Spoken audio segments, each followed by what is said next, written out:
My name is Catherine McAlpine, and I'm the chair of the Auckland Women's Centre. Thank you all so much for joining us tonight. I know for many here, our hearts are heavy, and we are fearful about what the recently elected government will do and what it will say. The racism in the recent election campaign was the worst it's been for many elections, and ominously, it included an anti-tiriti policy promises. In terms of gender equity, we now have a Prime Minister who is against reproductive rights for women. So, what can we do? At the Auckland Women's Centre, we hold community and solidarity at the centre of everything we do. So this is why it is so great to know that each and every one of you is here tonight. This is what we can do. We can come together for solace, even via trusty old Zoom, and be reminded that we're not alone. We can also come together for ideas and action to remind ourselves that our strength is in our support of one another and in the leadership of exceptional thinkers such as Ngahuia. Once again, tonight, we are in the superb care of Stacey Morrison, who leads these discussions with such insight and sensitivity and warmth. Stacey, I mihi to you, thank you. And now I hand the rākau, the talking stick, over to you so we can start properly with karakia. A tēnā tātou katoa, ka tīmata ki tā tātou karakia. So with Catherine getting us in the mood, I'm going to reach out to all of the spaces that you're in today.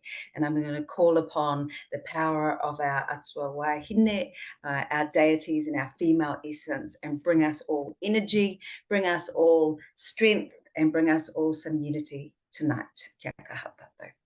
Karanga te rangi e tū nei, karanga te papa takoto nei, raranga hia mai te ira atua, raranga hia mai tua wāhine, ko hine ahuone, ko hine rau whārangi, ko hine te iwa, ko au e tū nei, ko tātou e hui nei, ko hine I te ata. Ue hā tau mai te mauri, haumi e hui e, tai ki.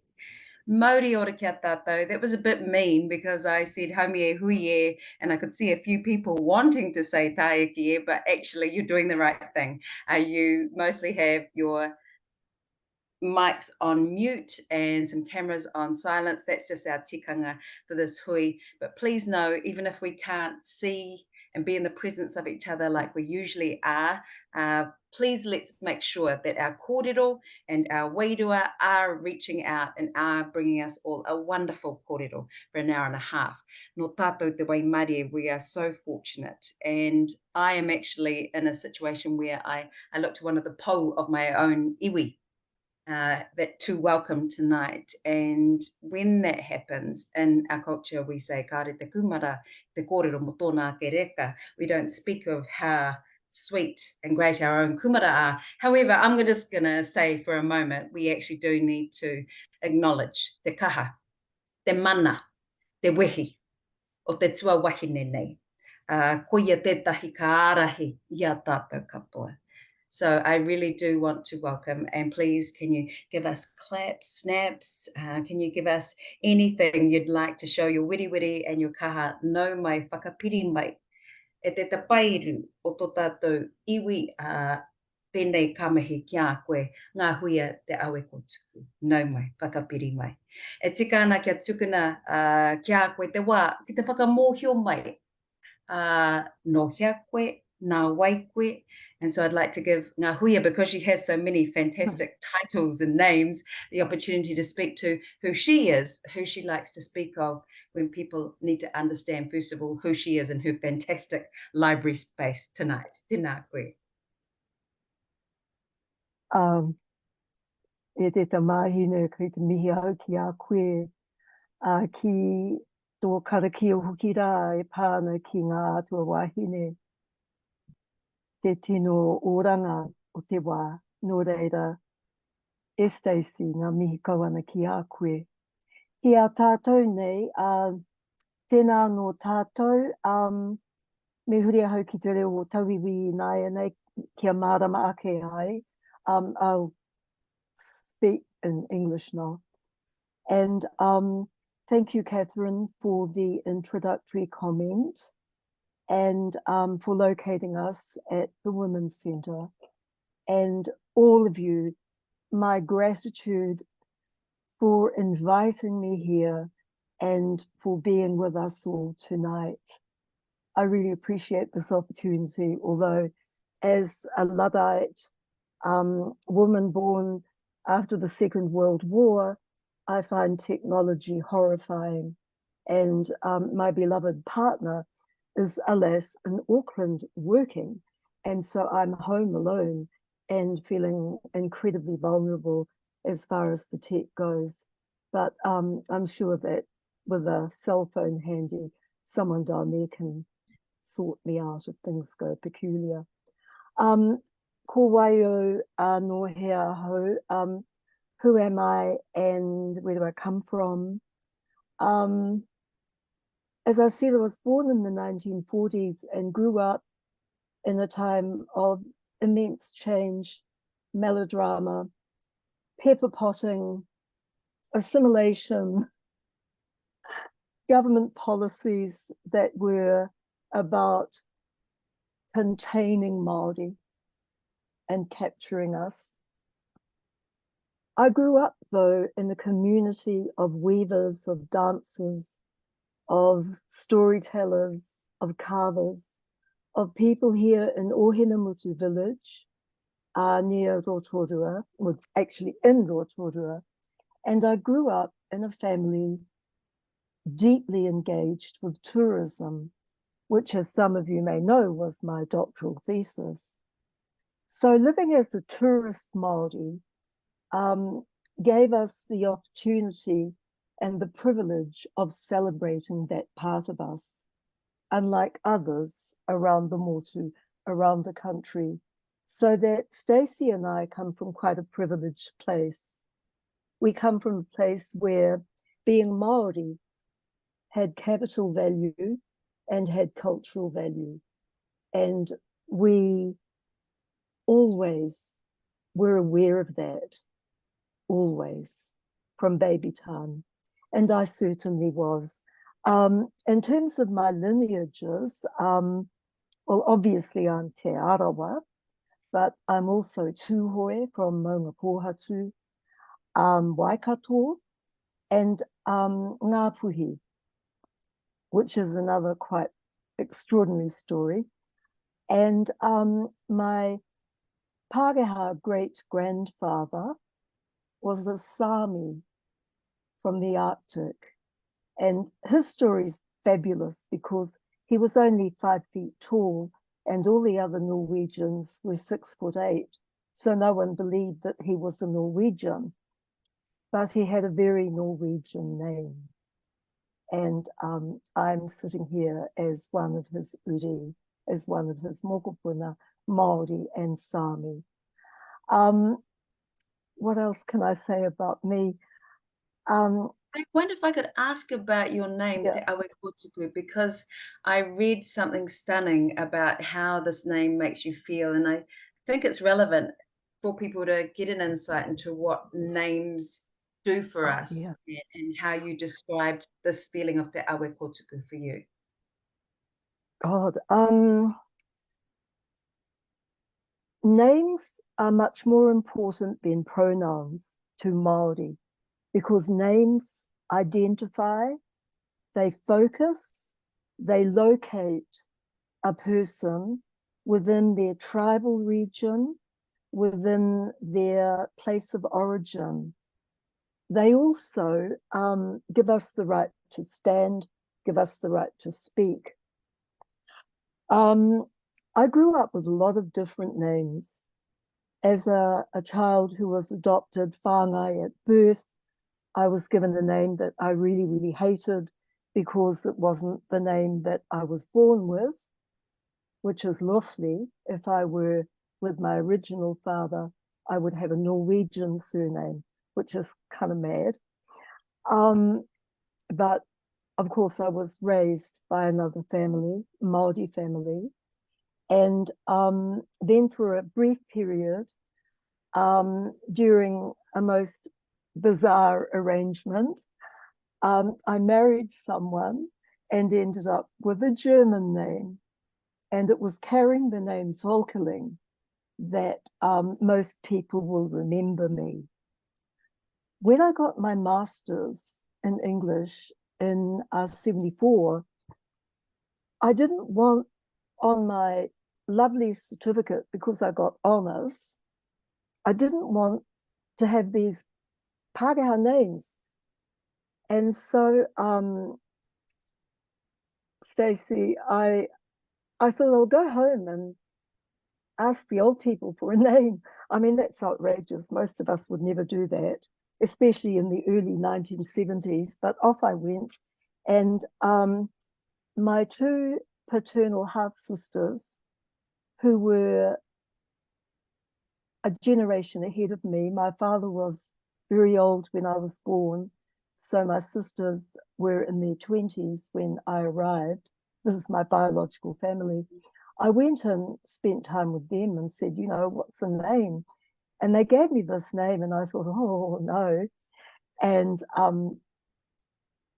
so I turned to my maternal family, and my aunt suggested Te Awekotuku because it was her mother's name and my grandmother's. And so that's why I carry it now. And there was no one else in the extended whānau that had it either. So it was bringing the reality of that name back into the world. And for lots of different reasons, it's a highly recognizable one in terms of Tūhoe and Te Arawa history.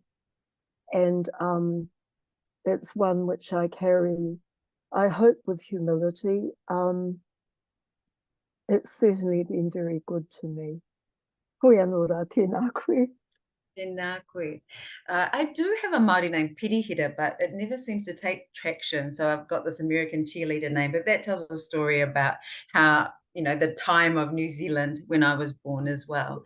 So those are some of the stories that you can so beautifully weave. Already you've told us so much about yourself and who you are and how you roll and the things that you do, even though they're difficult. So Catherine brought us into this kōrero talking about the particular challenges and dangers of our time, but it's not the first rodeo for you. As a well-known activist, you just gave us an insight into what you were born into, then what the world asked of you as a young woman at university in Auckland and Ngā Tamatoa. So you look to what Catherine just described, that thought of having revision or having general input on the treaty principles for co-governance and the whatu ora to all be moved backwards.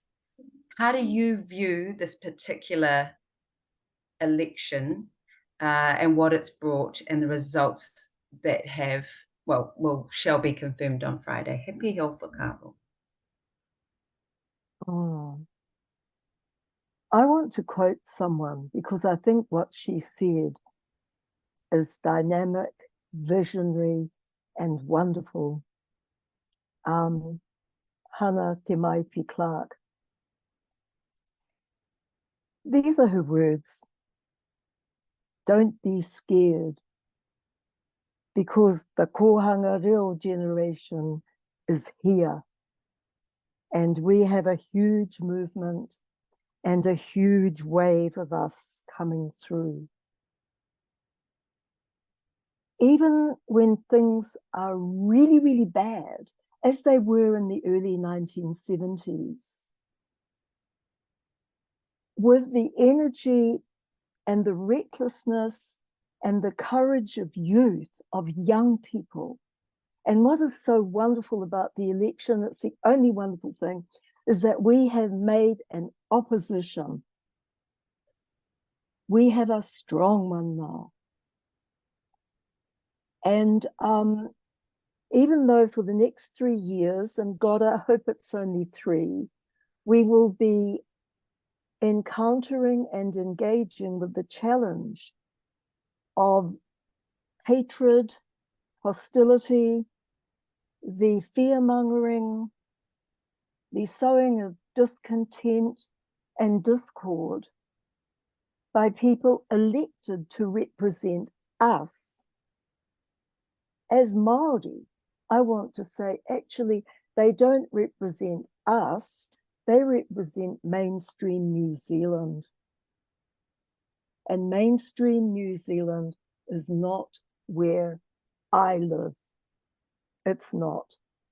And it's not where Hana lives.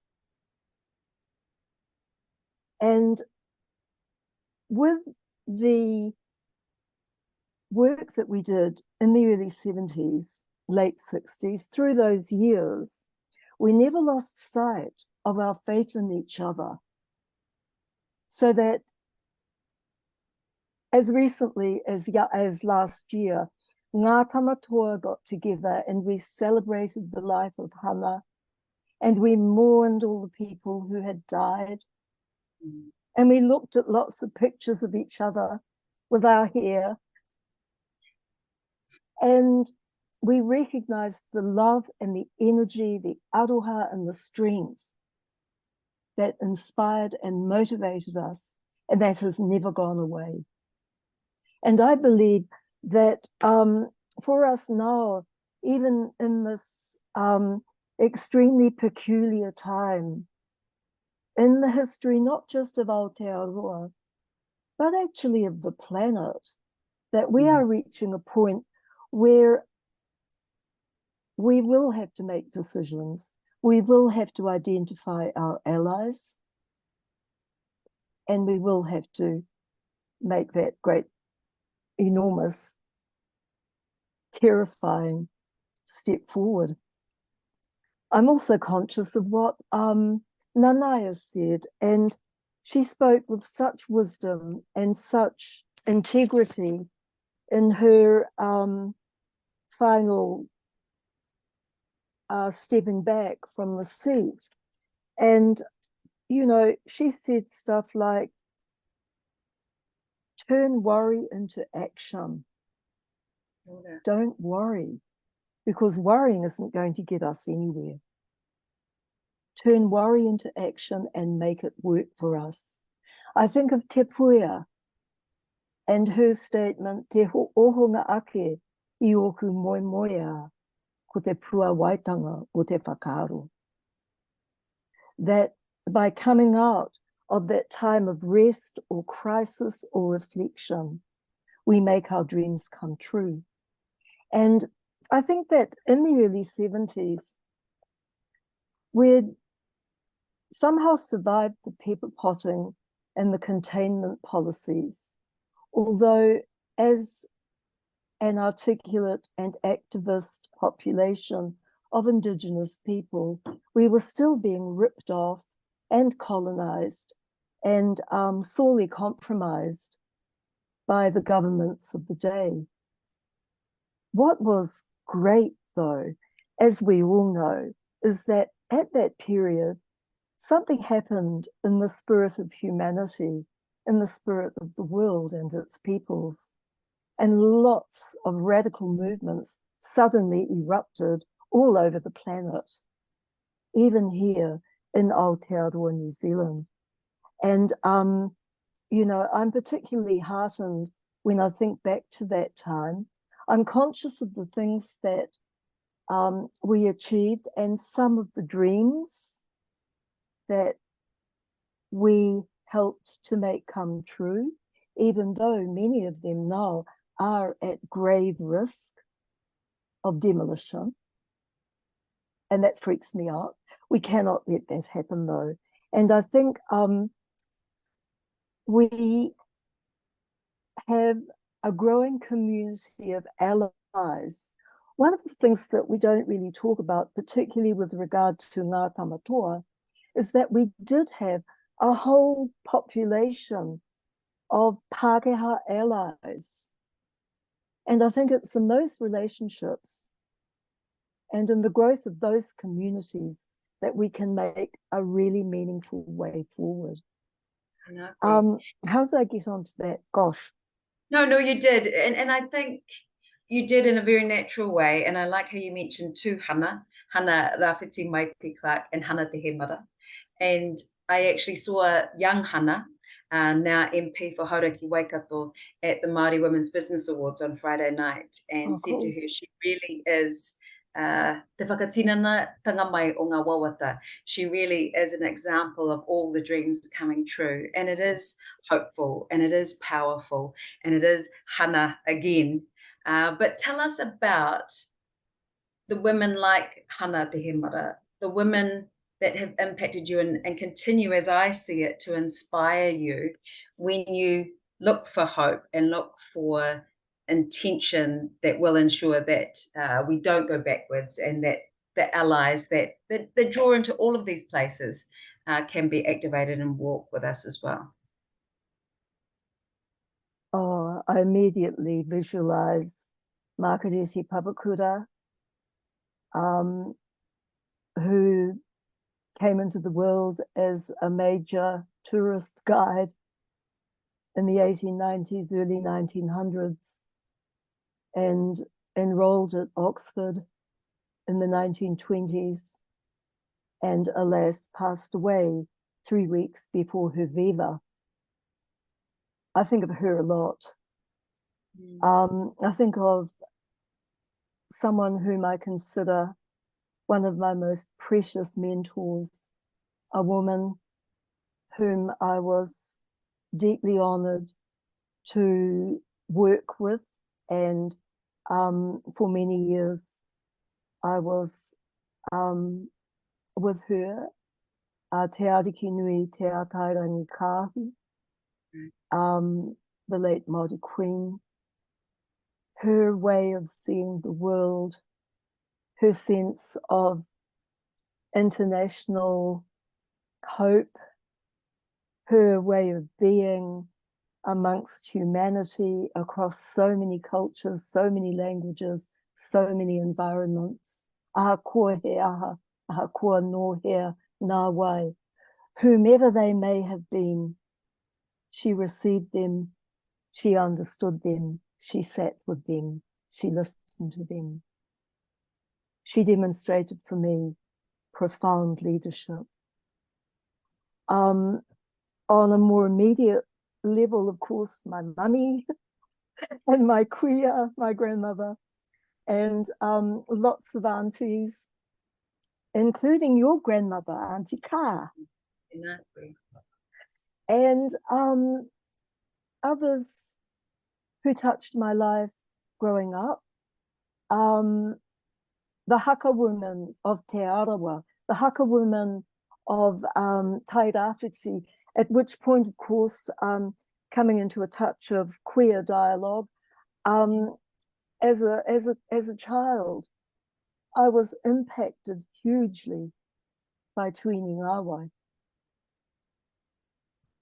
And she showed me what I could become. We don't hear the word lesbian said anywhere near enough in this world. And I will never stop saying it, because that is what I am, just as I am Māori. I have immense anxiety about the way that we are being either cancelled or diminished, or somehow put to the side, so that the L word remains, or rather is relegated back into the realm of male fantasy and danger. And that really upsets me. And as this is the Auckland Women's Centre, I feel I can say that out loud online. Yeah, tēnā koe, so you should. And so when has that feeling been creeping upon you, in terms of people not saying lesbian and not wanting to embrace? They've never wanted to say it. Yeah.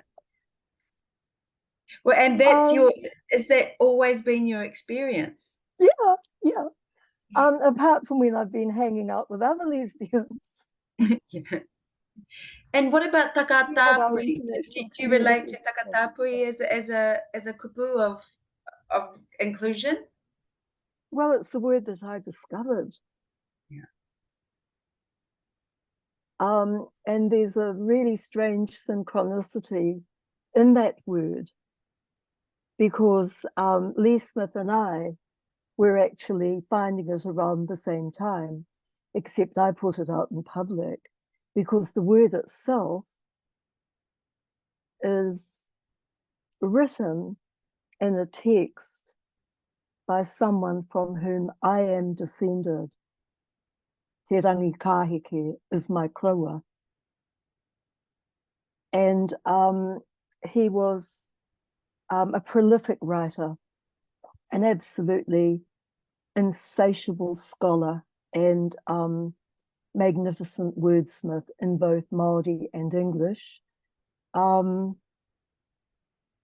producing material in the 1820s, 30s, 40s, and 50s, right up until he passed away. Hundreds and hundreds of pages of manuscript. And it was in one of those manuscripts that I came across this word, which related to the intimate companionship between two men. And I thought, oh my God, here's the word. Although in other mōteatea, in other parts of the Māori canon, for example, ancient chant, there are references to whakawahine and to whakatāne, which is similar to whawhawhine and whātama. So we've always had that energy in our world as people of the Pacific. What's interesting, though, getting back to the L word, is that... Lesbian. Yes, that's right. Say it loud. Is that I think because it's been so loaded, and in recent times turned into American sitcoms and stuff like that, we're needing, I think, to grab it again and throw it around. I've got a really good label, which I sometimes copy and distribute, which is drop me in honey and throw me to the lesbians. And I just think that's a really lovely, lovely, lovely, cheeky way to say something. It was a word I didn't actually know until I was a teenager, and yet I'd been doing it with other girls since I was much younger. And I think so many of us were. But again, in the context of being Māori and in a community like Ohinemutu, where I grew up, we have different ways of seeing the world and engaging with it. And fortunately, you just mentioned haka, where I've seen you express your wahinetanga to the most stunning degree. And the use of words and power of expression really is, like you say, it gives that energy and synergy. And from what I can see inside you, it really, I guess, grows your presence as a wahine takatāpui, but also very much reminding everyone where they are. Would that be fair? That's what I see when I see you in those hui, reminding everyone where they are. I think that's one of the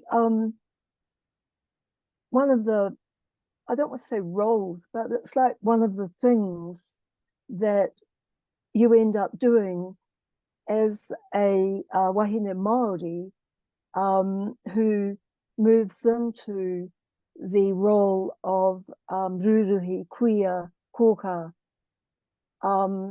That's an age thing. I'm reminded at this point, and this is for some of the women online, of something that our beloved, visionary, awe-inspiring lesbian writer Joan Nestle said many years ago, as she was approaching her own seniority she looked around her and she said, oh, she said, it's so strange. When butchers get old, they turn into women. Oh, no, she didn't quite put it like that. She said, when butchers get old, they turn into femmes. So that the aging process means that the female side comes out. And in a way, that's what's happened to me coming back here to the marae and to my ukaipo. And who would have thought that would have ever happened? Mind you, this has got a lot to do with it too. This happened as a result of our losing Te Ariki Nui Te Ātairangi Kāhu. And 16 of us together received the Kauai Moko to honour her memory on the occasion of her first anniversary of the first year of her death, after her death. So that's what this means. And we all had our faces inscribed together. And for me, in a way, that was a huge decision because up until that happened, I could literally slide between genders and identities and dress and tone of voice and all of this. But out of my sense of being Māori and loving her and mourning for her, this happened. So, yeah, I didn't think I was going to talk about that, but that's what, you know, for those of you that may wonder why on earth I got this done to my face, that's why. Tēnā I have read about this and I really enjoyed it. Now you've told me a little bit about the leather and lace and then where this centres, where your kauai centres you. I read that you all had your moko in June, so you'd be ready for August, and you talked about being healed by then. Was that the healing just of the skin, or do you refer to that healing in a holistic sense? Oh, it was about healing the intensity of her loss. It was part of our grieving. I mean, the pain of receiving this, particularly on the lips, you know, all those tears, that physical agony transformed into remembering her and grieving for her as a community, as a group, as a collective who revered and mourned for our ariki. So it was holistic's a good word. Kia ora. Kia ora. So that was 2007, I believe. And how have things changed now? At that time, you talked about being a wahine maumoko and how people might respond to you as a result, and not know how deeply seated your experience of receiving your moko kauai was. Has that response changed since 2007 to 2023, and a lot more young women wahine maumoko kauai tehe? Has that changed? Yes and no. It depends on where you are in the world. Like, I can get into the lift in certain parts of this country and people won't get in with me. And it's worse if I'm with one of my male cousins that has a fully tattooed face. People jump out of the lift. So I think there's still that sense of fear, of threat, which brings us back to another issue that we might get onto this evening. But for me, when we did the Maumoko book in 2008, we could literally count on our hands and our toes the number of people with kauai and rangiparuhi male faces. Now, we number thousands. And one of our big intentions was to normalize the tattooed face again. And I think we are achieving that. But within mainstream New Zealand, there is still that slight discomfort. It's there. I see it when I go into certain parts of Auckland. You know, I've got a plooty voice. I sound educated. You are They educated. see my face before they hear the voice. Exactly. It's an interesting old world we're in.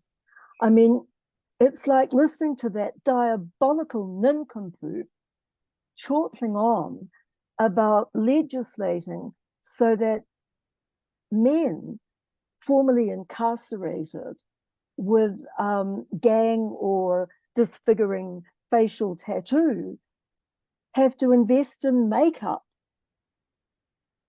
You know, that's only in the last few days. We've been listening to Luxon rabbit on about ensuring that not only are patches, as in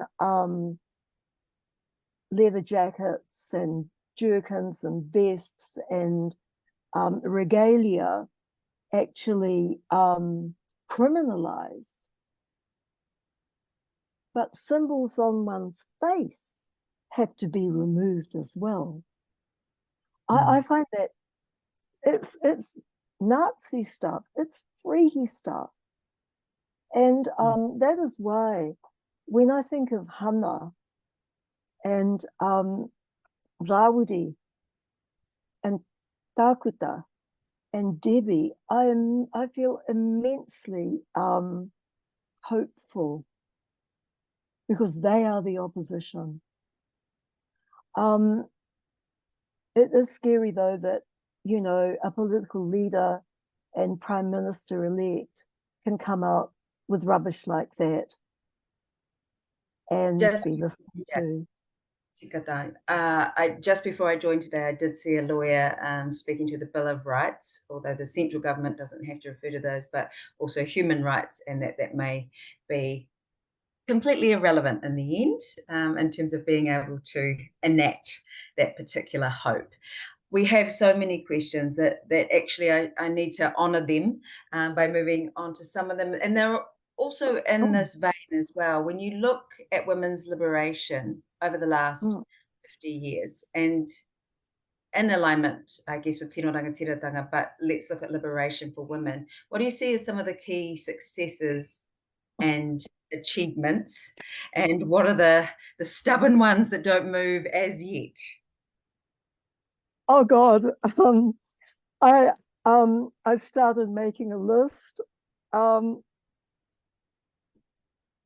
Okay, since the early 70s, we've had 3 prime ministers who were female. One, of course, got in there by default, but 2 were elected. We've had, for many years, and only recently retired, a Chief Justice of New Zealand who was female. We've had a succession of female governors general. None of that was even anticipated when we were being interviewed for equal pay, for equal work, and liberating the Great Northern Hotel. I mean, these are achievements at quite a high level. I remember as a student at Auckland University, there was not a single woman professor. Unheard of, unthinkable, unacceptable. There were no female professors in any institution in Aotearoa, New Zealand. Now we've got hundreds of us. The first was Mari Clay in education in 1975. So we've come a long way at the higher levels. Thinking of the flax roots, the grassroots, the movements, and what has happened in terms of change there. I think one of our most important and unrecognized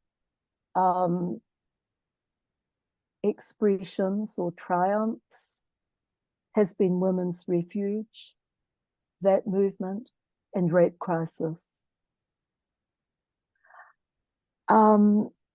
At the time of women's liberation, we did have counselling services, but it was so much a secretive and quiet undertaking that came out of the closet. So I think that's really, really important too. Also, the mayors, lots of women mayors, and the establishment of all things a Department of Women's Affairs.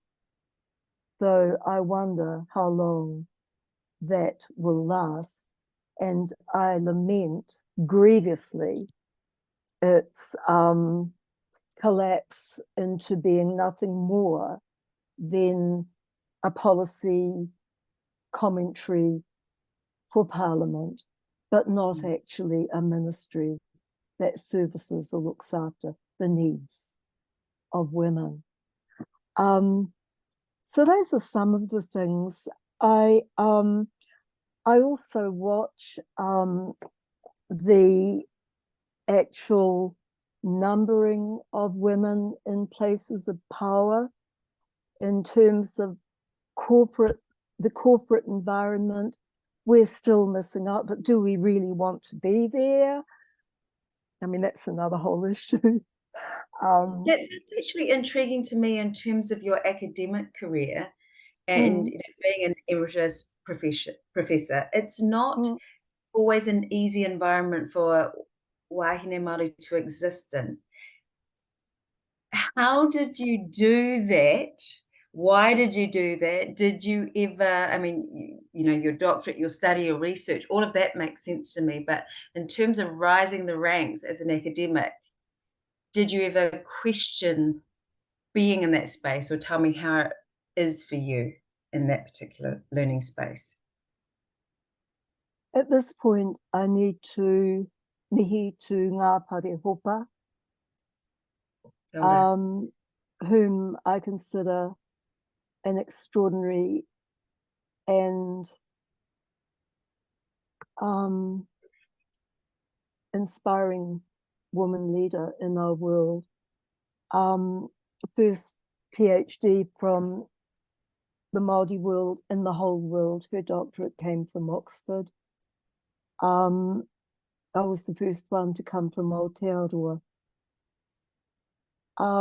Say that one more time. The first one to come from Aotearoa. Amazing. Oh, yes. And in a way that was because I've always been a writer and a storyteller and a thinker and a raver. And one of the things that I feel extremely pleased about now is that I was writing stuff years and years and years ago, like decades ago, and it's coming back. And probably one of the maddest things I ever wrote, and it was published in Kraken in July 1971, was an article called Lesbianism, the Elegance of Unfettered Love. And that was 2.5 full pages. 1971.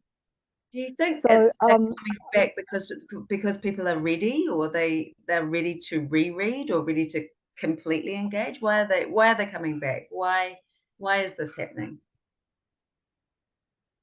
I think we're dealing now, like we're the grandmothers now. We're the grandmothers and the great-grandmothers. We're the grannies. We're the ruruhi, the kuia.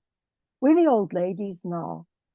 But what is exciting for me is to recognize and celebrate and welcome and honor the ones coming through, the ones your age, as a younger woman, your daughters and your granddaughters.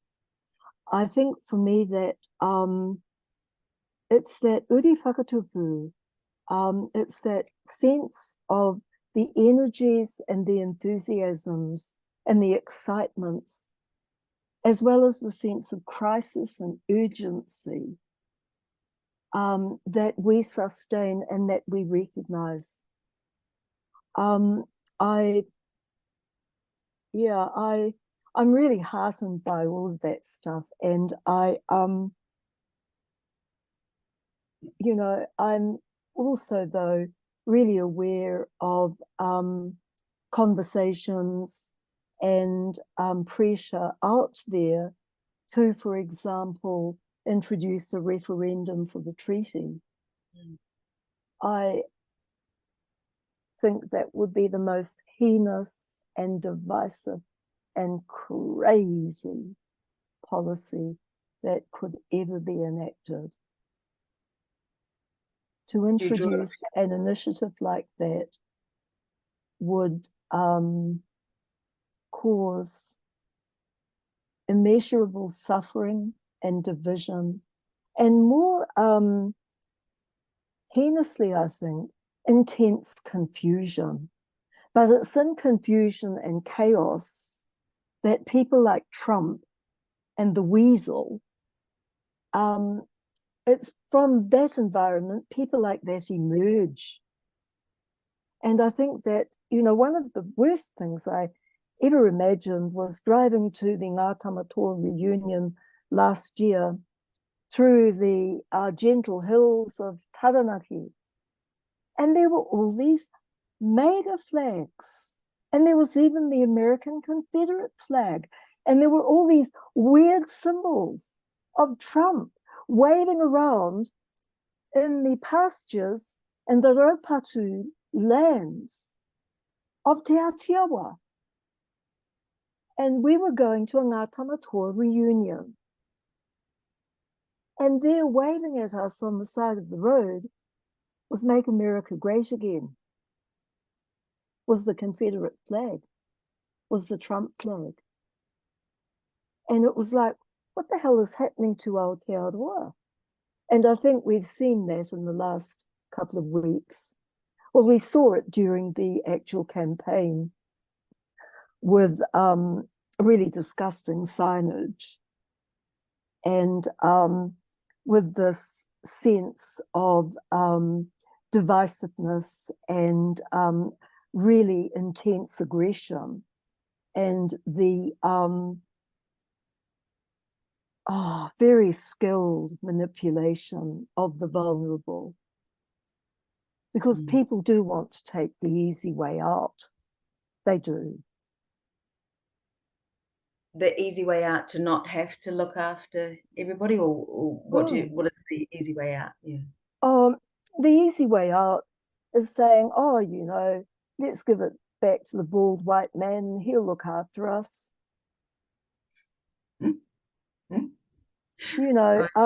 Let's rearrange Parliament and our representation so that in the on the ruling side of the House, there are actually not that many women. Because if you look at the makeup of Parliament, even with the special votes coming in, women are in a distinct minority. And I think about so many of them, and I live in terror.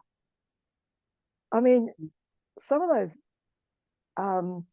individuals from the Weasels Party and from National are extraordinary fascists.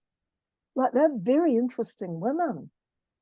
But I wouldn't like to, no, I won't go there.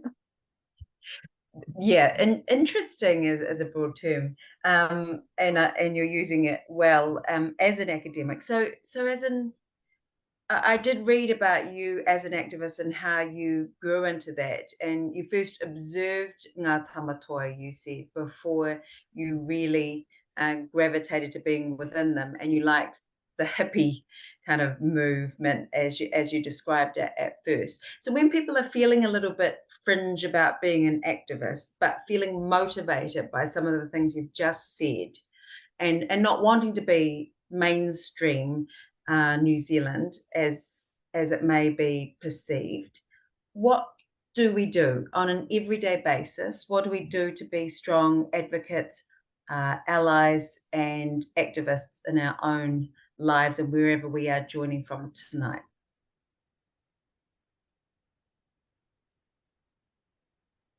Well, I'll only talk about how I approach the issues that are important to me. And it's about following your heart. It's about listening and watching. Sometimes you have to take risks. Sometimes you have to do stuff or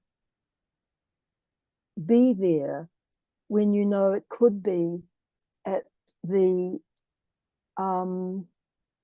possibility of losing friendships, losing contact, losing meaningful parts of your life. For example, coming out can be a moment like that. It certainly was for Pākehā and for a lot of Māori, and it still is. But coming out for so many people is also a moment of absolute celebration and release, which is why I say, follow your heart, take that risk, because it will only consume you if you don't. Could you share with us what your vision for this country is, if it doesn't look like mega signs on the in the countryside of Aotearoa? How do we make Aotearoa great or really experience its potential?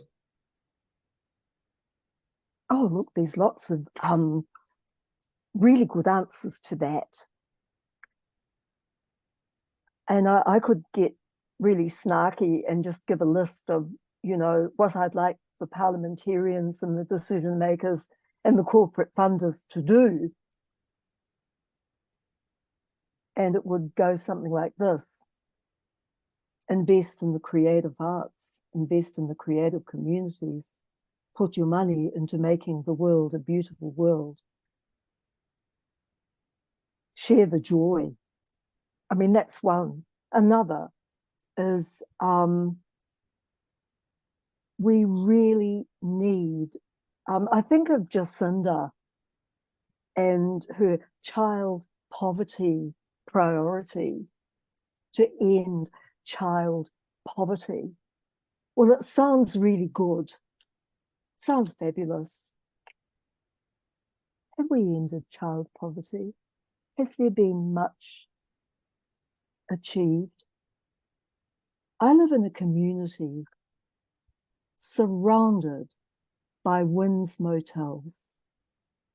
I have a guy down the road who sleeps on the warm pavement outside the pie shop. Only 100 meters away from my gate. You offer him a pie. He doesn't want the pie, he wants cash. How do you deal with that? Stopping at McDonald's at the intersection of Fenton and Pukuatua Street, and you end up with a very pregnant woman standing in front of your car and refusing to move. And you offer her some of your groceries. No, she wants money. I mean, these things happen to me here in Rotorua, where I live. But these are the realities of our world. You know, I see so many Māori kids who are not part of the privileged kura kaupapa, wānanga, wharekura system in the state schools. What the hell happens to them if they're not clever enough, or they're not secure enough, or they don't have the same address throughout the year? What happens to them? You know, I just, I don't want to feel hopeless, negative, and out the door in misery. It is that reality on the ground, in the street, over in the bushes in Kōrero Park, or down on the intersection of Pitt Street and Karangahape Road, that you see the realities of Aotearoa and how even though we've had Labour governments and the Greens and all these great visionary policymakers looking after our interests for so many years, this contemptible situation has continued and it has worsened. And I don't know, I really don't know how we can turn it around, but I am heartened because I actually think that there's that old saying about being in the tent making the decisions or being outside the tent and pissing inside. That's a very male image, I'm sorry. Well, physically possible, but yeah. Yeah, you know, I think that with these really gruesome right-wing reactionary people running the country, we have the opportunity as an opposition to really make our way forward and to really punch it in. We do. If a referendum on the treaty does occur, I'm reminded of something that John Key said with reference to another issue, and it was, oh no, we'll have the hikois from hell. And I think we can promise that if there's a referendum. I really do. Aye. How do you, I mean, all my children were born in Rotorua. I spend a lot of time in Rotorua and Make too. But I know and I see what you have described as well. But my heart doesn't move on quickly from experiences like that, because we are them and they are us. They're our people too. So as Māori in our tino rangatiratanga, what part do you see and what inspiration do you see and what movement do you see within iwi to lead our own way of helping our people come back? Like you say, those kids who are not fortunate enough to be in kura kaupapa. For instance, you know, our tamariki who are lost if they're not great scrappers in the education system. Have you seen some things that work?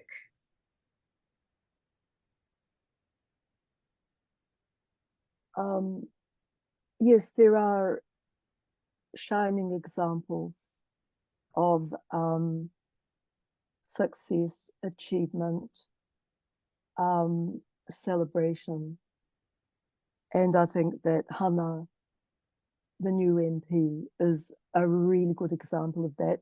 And so is Rawiri, and so is Tākuta, because they're all products of that movement, which Hana describes. But if we look at the demographic realities of our Māori world, they are a minority. Most of us, most of our people are within the environment of low incomes, poor housing, inadequate health services, potential incarceration, significant substance abuse, and all of that. You know, the kohanga reo movement is not so much the rule as the exception, and we need to acknowledge that. And perhaps this isn't the forum in which to look at those issues, but instead, of course, I wonder about the girls and, you know, seeing young mothers-to-be begging and I've seen it a lot, not just in Auckland and Wellington, but Rotorua. Seeing kids that you know are really, really clever, are instinctively intellectual, leaving as soon as they can, getting the hell out of that school. I don't know. I don't know how we turn stuff around for them, but I'd like to think that we can. And certainly in the case of so many of the people on the opposition benches over the next 3 years, we have a leadership that could possibly make those changes. Although, of course, again, we have to think about the coalitions and the engagements and the meaningful conversations, because on an iwi level, I think corporate investment, the building of luxury spas, the investment in container ports does nothing for the future of the young woman begging and of the boy that's sleeping outside the pie shop. You know, that's my reality. Aye, yes, it is. And yeah, because we see it and you can't unsee it. And looking at, I guess, I mean, you've said a few times that there was an opportunity perhaps where you may have not become the great storyteller and academic that you are, because as a teenager, you nearly was one of the people you just described, that you'd leave school, but you found your way back. So what was that enduring, I guess, part of your nature that brought you back, or was it luck, and was it the people that impacted you at that time? Because then we can perhaps see within that opportunities to support kids who are in that situation now. I think that, well, this I'm not really sure how much I can say. I'll make a statement first, and it's to tell the world, because I'm allowed to now, that sometime next year, in the first half of next year, thanks to HarperCollins International, there will be a great big illustrated book which will describe that journey. Oh, wow. Wow. Yeah, we're in the final stages now of producing the big book. And my publishers were a little bit concerned that I may end up covering ground that will be extended and examined in the text. That is part of the book itself is about the political movements in Auckland and stuff that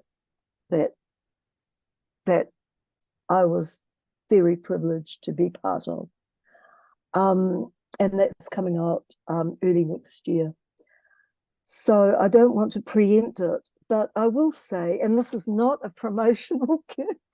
It's okay to be promotional here. We get a lot of things for free. It's fine to support you as well and your endeavors. Yeah. Well, I've done the book, and it's coming out, and so that's why I've avoided a lot of the questions or tried very hard to be oblique. I think, though, I can say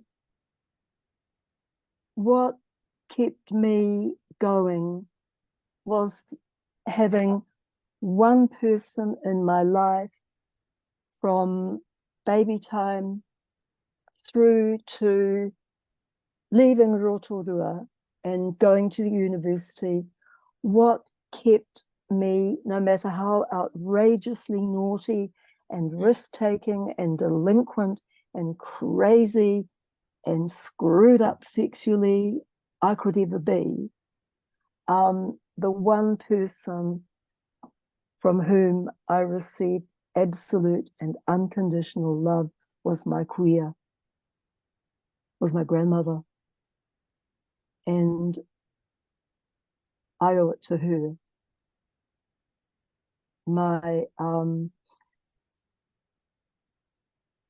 She was extraordinary, and in her own way,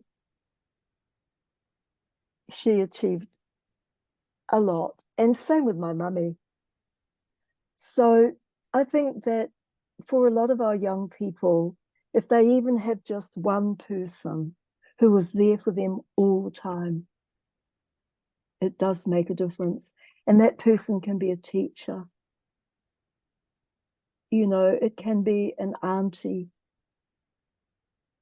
It can be someone within the extended family or within the school community who can see them, who can really see them. Because I think part of the problem is that we walk around feeling invisible. And if you're not straight, then you're really invisible.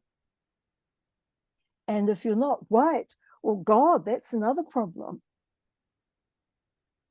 So, you know, these are the compounding influences that can really screw up a young person's life, I think. And certainly now, because we are just so utterly and completely and uncontrollably bombarded by stimulation, by instant gratification, by the internet, by TikTok, which I must say I watch, by lots of different platforms and opportunities and media experiences that as a 12-year-old, I could never have coped with. And I look at kids now, and it's like the cell phone has become an extension of the body. And, you know, as someone in the grandmother's generation, I am in awe of their sensibility and their extraordinary acumen with devices, with the technology, with that constant stream of information.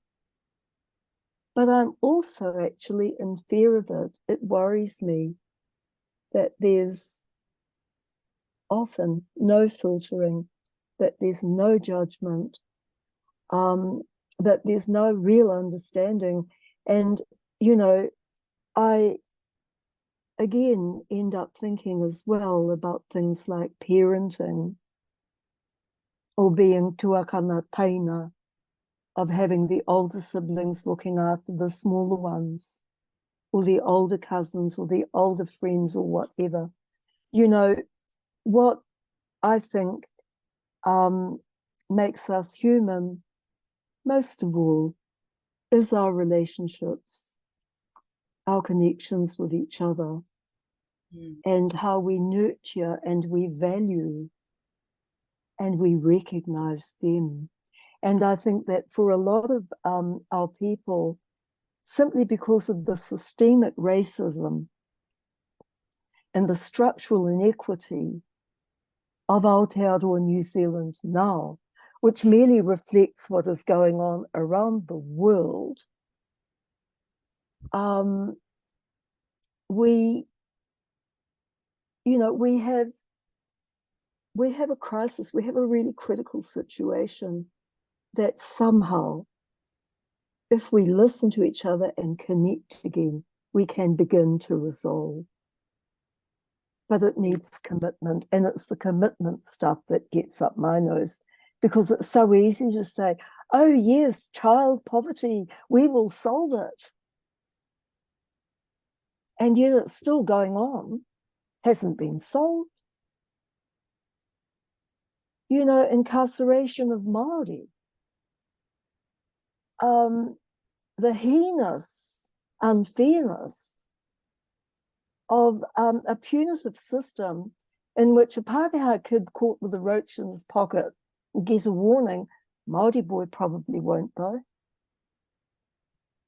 You know, these are the kind of things that make me crazy, actually, Stacey. Yeah. I mean, in all you've seen in your life, I can see why those things still being what they are feels frustrating. And then I see you picking up new technology. There's two things you said then that I have to pick up on. One is your TikTok. What's on your yes. For You page? What are you watching on TikTok? I like Janie Godley. Oh, right. Okay. Because isn't it She's amazing with the wonderful. algorithms? It starts bringing things back into you. You know, it I know, tells but you. I like Janie Godley and her voiceover. The Scottish burr is just so enchanting, and the sense of humor is outrageous. I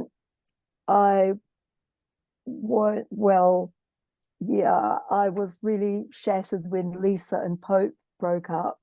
That was heartbreaking for me. I thought that was so brilliant.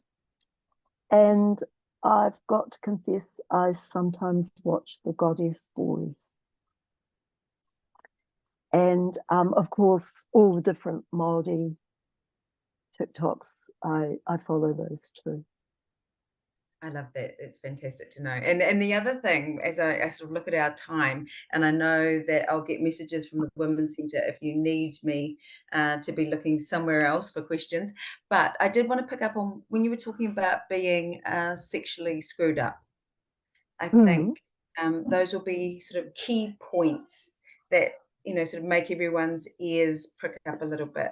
And I wondered, in your deep knowledge and understanding of kōrero tawhito, of ancient narratives, if there are narratives that you look to and inspire you in terms of us understanding our sexuality, or beacons, I guess, on a cultural level. Good question. I could get really snooky and academic and say, well, I wrote a book about it. Yeah, do. Ruahine Mythic Women, in which I look at 8 female figures, goddesses and ancestors, who have been presented in the mainstream hetero-patriarchal mythologies a certain way. And in Ruahine, which was published in 2002, I turn those stories around. I wreck them. And this happened way before its time, I've got to say, because, as I said, that's over 20 years old. I'm always inspired by mythic women, ancestral women, because so many of them were real and alive, and they walked around Lake Rotorua and across the mountains of Te Urewera. I get a lot of strength from those ones. I do. In terms of sexuality and identity, again, in Ruahine, when the book was launched in Wellington, I won't name the Crower, he was so outraged at what I'd done with Muriwai and Wairaka, who by individual tribes were seen to have saved and pulled into shore the canoe Ngā Tātua, and either Wairaka or Muriwai said kia whakatāne auia hou, which named the taonga whakatāne. Well, in my version of the story, which really upset this venerable elderly gentleman, I have them as lovers, so they're queer girls, but both of them rescue the canoe. Both of them. Not just Wairaka, not just Muriwai, but both of them and all their mates and all the girls on the beach, they rescued Ngā Tātua. And the male descendants of that canoe were outraged and I was damned as a wahine what is it? Oh, I was given a terrible name and I can't. Oh, wahine wawahi taha, a breaker of calabashes, a wrecker of the future. And that's what that old man called me at the launch of my book. Is it good for sales? Yes, it was. But it's like, no, we have to do that. It's our responsibility to do that. I keep thinking of I think of Broadsheet, a wonderful women's magazine started so many decades ago by Rosemary Ronald and Sandra Coney and others. And they had a page called Kicking Against the Pricks. Mm. And I think that is what we must continue to do. Not grow one of our own, but constantly kick against them. And with this current generation of nincompoops about to ascend to the ruling side of Parliament, it is our responsibility to do that. And we can do it from our allies in opposition, and we can do it possibly by gentle subversion of the very small minority of women who are in the ruling side of the House. But actually, I don't think they're accessible. Hoia no rā, I mean, it's up to us, I think, to keep people honest, to never give up, never give up, and to keep fighting. I really believe that. And what you were just talking about is a form of artivism as well, where your art reminds us, to challenge what might have been presented to us with a patriarchal view, like say of some of our atua wahine being submissive when actually they are. Yeah, look at your face. Yeah, I mean, no, but I used to get into fights when I was a professor of Māori studies, which wasn't for very long, because I'm an art historian. I used to get into scraps with venerables whom I will not name by saying, how do you know if the Māori language has no gender pronouns? How do you know that all the children of Papatuanuku, the Earth Mother, and Rangi Etune, the Sky Father, that all those deities were men? I refused to accept that. I refused to accept it when I was a kid. Because for me, Tāwhiri Rangi Mātea, winds, storms, the weather, is a woman. And that really upset people. And I won't name them because you know them all. But, okay. For me, I guess too, and we haven't talked about the C word, but colonial. That one, yeah. But the other C word, Christianity, I mean, both of those have wrought so much destruction on our people. And now in 2023 and in this millennium, we can start turning it around. And again, I go back to my sense of hopefulness in the robust and vigorous and strong opposition that we will ensure will fight our good fight. And I guess I'm very much of the view that I see lots of people and names here that they are all people who are making change on a daily basis. I mean, the feelings that we had post-election, and then I went in on a Monday morning and saw a whole room of people of all ethnicities of New Zealand, even a couple, who are Māori or from overseas, wanting to learn te reo Māori, wanting to understand about tikanga Māori. And that's when I go, well, Parliament is one thing, but it's not everything. It's not every part of our country. It's not all of our people. But if you tell me about who you surround yourself with now, who are your people? Pai pai o Ngāti Whakaue. For the I guess my immediate social group, and they're all heterosexual. Oh, really? Oh no, a couple of the men aren't. No, that's right. Oh, and there's another dyke on board right now. But the elders group, the venerable orators and chanters and ritual group that run the marae around the city of Rotorua is where I get most of my energy from, and they're the ones with whom I share my life. That's why I came home.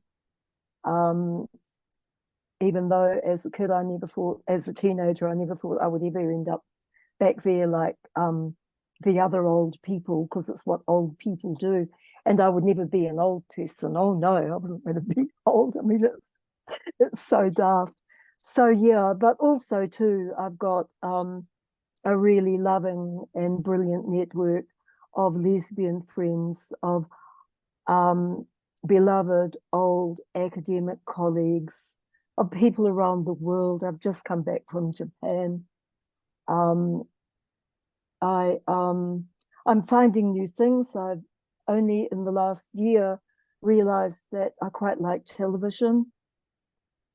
And we did the Waharua show, and Yes. we're hoping to do another one. So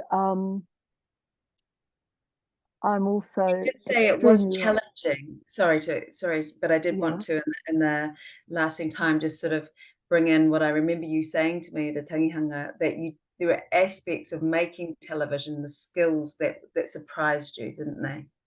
Oh yeah. Well, what I found really exciting about it is that, and I'll never look at the screen again with quite the same view as I used to have, because now I know that it is a collective whānau engagement, that every frame that you see is the work of a whole bunch of people. It's not about the individual. It's not about the presenter. It's not about the star. It's about all the dozens of people who make that frame possible. And that was a massive discovery on my part, that it's like e hara taku toi I te toa takitahi. You know, it's about my strength coming not from just me or one person, but from a whole range of people, which is why, for me, at its very beginnings, the women's movement was so incredibly exciting. And of course, Ngā Tamatoa. Although we've become, as I keep saying, venerables now. Well, one thing that I did want to just quickly pick up on the last 5 minutes that we have, and please, our Hoama, could you please check in the chat that there is a feedback and evaluation survey, which is really helpful if you have an extra moment to fill that in, please. That'd be very, very good for us all. But just quickly, there's a last question about one of your adventures of being denied a visa in the US. How did that happen? Why did that happen? Oh, that's in the book. Yeah. Oh, okay. But can we get just a little preview? Were you shocked at least? That I didn't get a visa. Yeah. No, because I was a sexual deviant and known pervert. Right. And I enjoyed shocking people and being outrageous. And so to be to assume that I'd have the right to represent the country was pretty out there. I don't know. I'd sooner leave that, because I do explore that and give a kind of step-by-step walk through the entire process. What year was that? I applied for the grant in 71, and we had the visa showdown with the American consul in 72. And I'd like to say that my main, apart from my partner of the day, who was Katerina Denave, my main supporters were two of the men from Ngā Tamatoa. And I won't name them because they're in the book. Oh, ka pai. But I'm happy to name those your supposed deviations were, really about their perception more than anything. It was interesting, though, I can share this because at the Dunedin Writers Festival, Witi Ihimaeda said he also was turned down to go on a trip to China, I believe it was. And they said because he was too much of an activist and a radical. And so instead of him, they sent Tamaiti. So he thought he goes, I don't know if I should say it. I was like, I'm pretty sure Tame is fine for people to say that somehow people didn't have Google back then, perhaps, and they didn't know what they were getting in for. But me kore ake koutou, all of you, Ngahuia, all of you and all of your mahi is something that has saved and led many of us, even if we weren't aware of it. Thank you for giving us all the insights so generously that you have tonight. Also giving us a little treat to know that there is a book that we can invest in next year, and we can from next year. Yeah, it's we're looking at a early 2024 release. Yeah, so the first half of 24. Kapai. Hei whakakapi ake, and so to bring us to a close, and I can see Catherine ready to reply to us as well. If you look at how many people have joined us tonight, one closing beautiful Ngahuia-ish kind of kōrero to send us into the night with some inspiration. Oh, final word from me. Tēnā koe. Well, thank you all for being out there and listening to my rave. And I will quote my beloved aunt, Bonnie Amoho, one of the ariki of our tribe, who said to me at my most desperate and asthmatic and half-blind times on the hockey field, girl, never give up, never give up, never, ever give up. And I never have, and I never will. Kia ora koutou. Kia ora, Māori ora. Te whakaeatanga te whakaeatanga tēnei te kaupapa kāia, tēnei te wānanga kāia. Ko te Māori o te kaupapa ka whakamoia, ko te Māori o te wānanga ka whakamoia. Koa kirunga, koa kiraro, haumie, huie, tae kie. Thank you all so much for joining. Ngā mihi ki a koe. Tēnā koe te tupairu, Ngahuia Te Awekotuku. Tēnā koe.